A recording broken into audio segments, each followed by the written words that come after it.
So tell me about your history with gardening. With gardening. Yeah, from the earliest age, kind of to where you're at now. Well, my mom always gardened. She did a lot of flowers and a lot of herbs. She was big on herbs, so we always had herbs drying in the kitchens, but I never would be out there helping her or anything. I just wasn't interested. I just wasn't interested at that time. I didn't garden at all growing up. It wasn't until I had it like a yard of my own that I decided I wanted to start doing some gardening. What I liked about the idea of growing gardens is that because I didn't have any experience, I had a helping hand in growing gardens, and that's what I needed because I didn't have any idea what I was doing. Well, we had the garden mentor that I was connected with through growing gardens, and she was a neighbor, so she didn't live too far from us, and so she would bike over, and we did all of the plotting and planning and thinning, and she taught me her tips and tricks that she'd used in her own garden, and having somebody in the neighborhood was nice. It did give it that community feel. That was huge because, again, I needed the help. It was just me and my son, and so he was maybe 4 at the time. He and I weren't going to be able to go out and turn over a bed by ourselves. We needed extra hands. We wouldn't have started gardening without that. How has creating your garden changed the way you eat or your diet itself? It's definitely made mealtime more exciting to be able to go out and pick what we're going to have for dinner that night.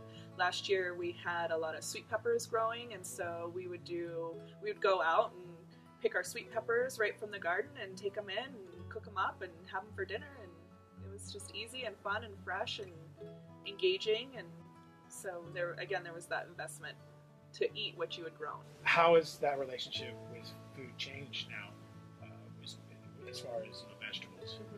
Well, I definitely am a lot more cognizant about what I feed my son. I'm constantly telling him, eat something from the earth. Like, he loves macaroni and cheese and hot dogs and all the typical 9-year-old boy kid foods, but I'm constantly reminding him to eat something from the earth. So I try to make, carrot sticks, and he loves cucumbers, so raw cucumber slices available. He was never a very good vegetable eater, so I thought if I got him involved in the process of growing, then he might be more interested in trying the vegetables. So it was something that we could do together. He was out in the garden. He would be learning a skill, and then the idea was, because he was invested, he would then want to eat and try new vegetables. I try to grow things that I know he's going to like. Zucchini didn't come up, but our broccoli did.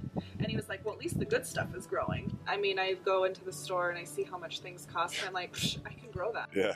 Why am I going to go pay the grocery store when I can just grow that at home? And I mean, I know that I'm not using pesticides. I know that, everything is organic that's coming out of my garden. Nice. I know now what the difference is in taste when I've gone out and I've picked a pepper or picked a tomato right off the vine and eaten it right away versus gone to the grocery store and gotten that. So I'm curious what's your thoughts with urban agriculture and in the home garden? Every person that I know in my neighborhood has a garden of some sort. So everybody that I know is doing urban gardening. And urban gardening for food. There's flowers and things and herbs like my mom used to garden, but most people that I know are growing tomatoes and zucchini and eggplant and melons and things that they are more sustenance than just herbs and flowers. How do you see the urban agricultural movement kind of how's that tying with community gardens or gardening at the home level? I think it's huge. I think there's a ton of community building that happens, and you find things in common with people, and you have conversations with people that you may not have had a chance to strike up a conversation with before that. You end up trading foods, I've got a surplus of zucchini. Well, great, come take some of my tomatoes. So in addition to just the sharing of tips and tricks, there's also the aspect of sharing the fruits of your labor. It gives people something to talk about. So when you have something to talk about, you're building relationships and building commonality. If I didn't have that common interest, I might not go out of my way to reconnect with that person. And like I said, everybody that I know gardens, so it's something that we all have in common, especially this time of year. Everybody's getting excited. Well, how was your So that talk conversation's going? already going. Yeah. Oh, Yeah. absolutely. Well, I think that a huge part of community building also is just being available, so being outside. We don't really live in the age anymore where when somebody new moves onto the block, you go and bring them cookies or brownies or something. Obviously, if I find myself to be outside with my neighbors who are also gardening, then there's a perfect opportunity to, again, you've got that common thing that you're doing.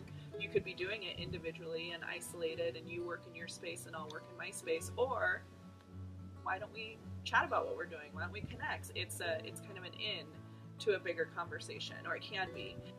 If you could freely say what's ever on your mind about whether it's growing gardens or just your experience, ultimately your experience gardening, that will impact someone that's going to actually watch it, what would you say? I mean, my son and I were planting starts yesterday, and he was really grumbling and didn't want to do it, and I don't want to go out there, and I want to play the iPad.